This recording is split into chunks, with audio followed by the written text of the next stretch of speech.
இன்னைக்கு நம்ம வீடியோல எத பத்தி பார்க்க போறோம்ன்னு பார்த்தீங்கன்னா, திமுக கட்சியில இருந்து ஒருத்தர் விலகி வந்து, ஒரு அமைச்சருடைய அழுத்தம் காரணமா தாவேக்கால இணைஞ்சிருக்காரு.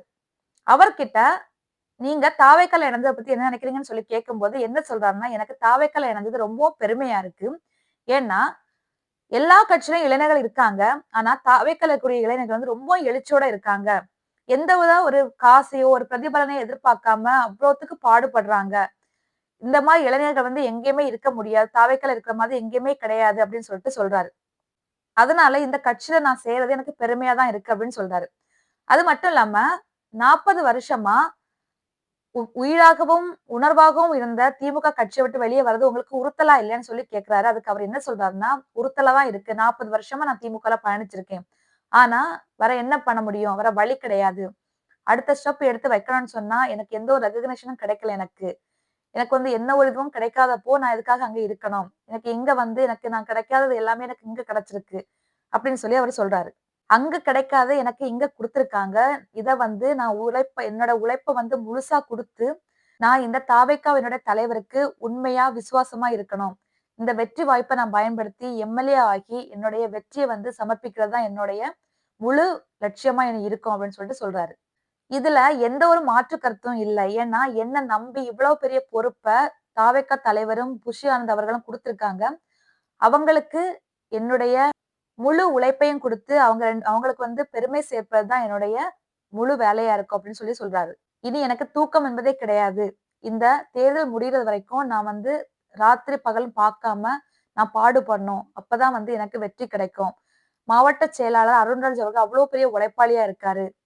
யாருமே எந்த ஒரு போட்டி, பொறாமை எதுவுமே இல்லாம அந்த அளவுக்கு வந்து சாதாரணமா வந்து அவங்கவங்க வேலைய பார்த்துட்டு இருக்காங்க. ஆனா எந்த ஒரு கட்சியிலுமே இந்த மாதிரி இருக்காது. எல்லா கட்சிக்குள்ளயுமே வந்து போட்டி, பொறாமைகள் நெறைய இருக்கும். ஆனா இங்க வந்து அந்த மாரி எதுவுமே இல்லன்னு சொல்லிட்டு சொல்றாரு. தூக்கம் இல்லாம உழைச்சு தாவைக்காவை தூக்கி நிறுத்துறது தான் என்னுடைய முழு நோக்கமா இருக்கும் அப்படின்னு சொல்றாரு. நேத்தைக்கு ரொம்ப ஒரு குழப்பத்திலே இருந்தேன். ஆனா இன்னைக்கு வந்து எனக்கு ரொம்ப மனசுக்கு நிம்மதியா இருக்கு. எல்லா கட்சிய விட இந்த கட்சி வந்து எல்லாமே ரொம்ப சகஜமா பழகுறாங்க. எனக்கு அது ரொம்ப பெருமையா இருக்கு அந்த கட்சி வந்து சேர்ந்தது. ஒரு அமைச்சருடைய அழுத்தத்தின் காரணமா தான் நான் வந்து இங்க வந்தேன். ஆனா, என்ன வேணாம்னு நினைக்கிறவங்க கூட நான் எதுக்காக இருக்கணும்? நான் எப்படி அவங்க கூட பயணிக்க முடியும்? அரசியல்ல வந்து சகிப்புத்தன்மை அப்படிங்கிறது ரொம்ப முக்கியம். நீங்க வெற்றி பெற்றுட்டீங்க அப்படின்னு சொன்னா 10 பேர் பாராட்டுவான், 4 பேர் வந்து தப்பா பேசுவான். ஆனா, அரசியல்ல வந்து சகிப்புத்தன்மைங்கிறது ரொம்ப முக்கியம்.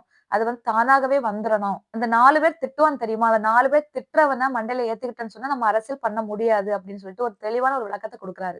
இது ஒண்ணு நம்மளுடைய குடும்ப வாழ்க்கையே கிடையாது. பொது வாழ்க்கை. பொது வாழ்க்கைன்னு சொல்லும்போது நெறைய விமர்சனங்கள் வரதான் செய்யும். ஆனா அதெல்லாம் மண்டையில ஏத்திக்காம, அத கடந்து போயிட்டே இருக்கணும். திமுக எப்பவுமே சொந்த கட்சிக்குள்ளயே அதாவது திமுகக்குள்ளேயே தான் வந்து அரசியல் பண்ணிட்டு இருக்காங்க. மத்த கட்சிங்கள பார்த்தாங்கன்னா, ஹாய், ஹலோன்னு சொல்லிட்டு போயிட்டு இருக்காங்களே தவிர, அந்த கட்சிக்குள்ளேயே தான் வந்து எல்லார்கிட்டயும் வந்து அரசியல் பண்ணிட்டு இருக்காங்க. தாவேக்கா வந்து காங்கிரஸ் கூட அலையன்ஸ் வைக்க போறாங்க. என்டிஏ கூட வைக்க போறாங்கன்னு சொல்லி நெறைய பேச்சுக்கள் வந்து இல்லையா? உங்களுக்கு திருப்பெரும்புதூர் தொகுதியில வந்து உங்களுக்கு ஓட்டு எப்படி இருக்கும்னு சொல்லி கேட்கும்போது, எனக்கு ரொம்ப பிரகாசமா இருக்கும் அப்படின்னு சொல்லிட்டு அவர் அதுக்கு பதில் சொல்றாரு. மற்ற கட்சிக்காக வந்து ஓட்டு கேட்டா தான் ஓட்டு போடுவாங்க. ஆனா டிவிகேக்கு வந்து ஓட்டு கேட்காமலே தன்னாலே வந்து டிவிகேக்கு ஆட்டோமேட்டிக்கா ஓட்டு போடுவாங்க. எல்லார் வீடுகள்லயுமே 2, 3 ஓட்டு கண்டிப்பா இருக்கும். அந்த ஓட்டு எல்லாமே விஜய்க்கு மட்டும் தான் அப்படின்னு சொல்லிட்டு அவரு சொல்லியிருக்காரு.